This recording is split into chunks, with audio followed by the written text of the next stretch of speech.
நபி ஸல்லல்லாஹு அலைஹி வஸல்லம் எதற்கு முக்கியத்துவம் தந்திருக்கிறார்? நாம் எதற்கு முக்கியத்துவம் தந்து கொண்டிருக்கிறோம்? வாழ்க்கையில் நாம் நினைப்பது போன்ற அல்ல இந்த உலகம். நாம் மறதியில் இருக்கிறோம்.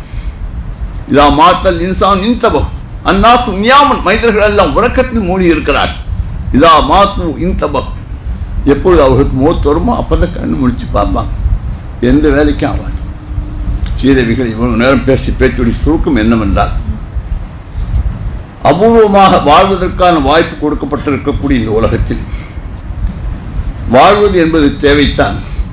வாழ்க்கைக்கான சாதனங்களும் கட்டாயம் தேவைத்தான். அது வாழ்வதற்குத்தான் துணை செய்யுமே ஒழிய அதற்கு பின்பு ஒன்று இருக்கிறதே. எப்போவுமே இந்த உலகத்தில் நம்ம இருந்துட்டோம்னு சொன்னால் அந்த தேவைக்காகவே நம்முடைய வாழ்க்கை பூராத்தையும் பயன்படுத்திடலாம். கொஞ்ச காலத்தில் திடீர்னு ஆல் அவுட்.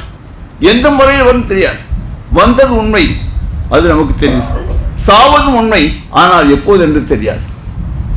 புள்ள உண்டானதுலேருந்து வரப்போகிறோம் புள்ள வளர்ந்துட்டு இருக்கு. வருவதை பற்றிய உண்மை நம்மால் புரிந்து கொள்ள முடிகிறது. சாவது எப்போது என்று நம்மால் புரிந்து கொள்ள முடியாது.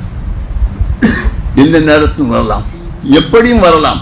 இப்படிப்பட்ட உலகத்தில் இருந்து கொண்டு யார் நம்மை படைத்தானோ, யார் நம்மை வாழ வைத்துக் கொண்டிருக்கிறானோ, யார் நம்மை சுமந்து கொண்டிருக்கிறானோ, பைபாத் சிறந்த உணவுகளை கொடுத்து வாழ வைக்கிறானோ, கேட்பதையெல்லாம் கொடுக்கிறானோ, அந்த ரப்பை கனவில் கூட நினைக்காமல் வாழ்வென்று சொன்னால் இன்னிஹிய இல்லா ஹயாத்துன துன்யா, வாழ்வென்று சொன்னால் உலகத்தின் வாழ்வு தான் என்று அவர்கள் நினைக்கிறார். அம்மா இருக்குனா இல்லைத்தான், வயதுதான், நாட்கள் தான், காலங்கள் தான் நம்மை சாவடிக்கின்றன என்று காஃபிர்கள் வாயால் சொன்னார்கள். நாம் வாயால் சொல்லாவிட்டால் மனதில் இந்த இதெல்லாம் உறைஞ்சு போயிருக்கு. மூத்து என்பது சர்வசாதாரணமாக நடக்க ஆரம்பித்ததுனால மூத்துடைய தகவல்னா ஒரு காற்று பயந்தாங்க. மூத்தா போயிட்டாங்க சொன்னால் அப்படியாப்பா, என்ன நினச்சி எது நினச்சி, சின்ன வயசா பெரிய வயசு எப்படியெல்லாம் பேசு அதிர்ச்சியா. இப்போ என்ன சர்வசாதாரணம் அப்படியே மூச்சு. ஆமாம், இவர் ஒன்று சொன்னால் அவர் இந்த மாதிரி தான் டீ குடிச்சிருந்தார் மூத்த.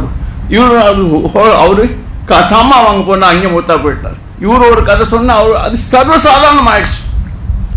மூத்தை பற்றி உண்டான இந்த நிகழ்ச்சி அதற்கு பின்னால் அவருடைய வாழ்க்கையை பற்றி சிந்திக்க விடாமல் நம்முடைய சிந்தனையில் திரையை ஏற்படுத்தி இருக்கிறது.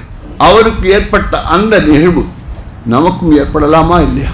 நீ சுமந்து செல்லக்கூடிய ஜனாதாவை போன்று உன்னுடைய சரீரத்தை சுமந்து கொள்ளக்கூடிய ஜனாதாவை பெட்டியை பள்ளிவாசலில் வச்சிருக்காங்க. சுமந்து செல்லக்கூடிய தோள்களும் இருக்கின்றன. இதுதான் உண்மை. நடக்கிறதா இல்லையா?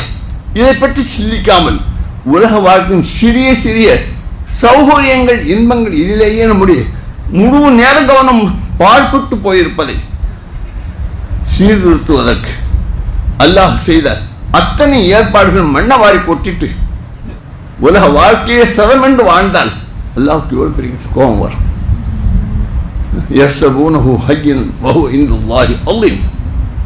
லேசாக அவர்கள் நினைக்கிறார்கள். அல்லாஹ்வுடைய மிகப்பெரிய கொடுமையானவற்று.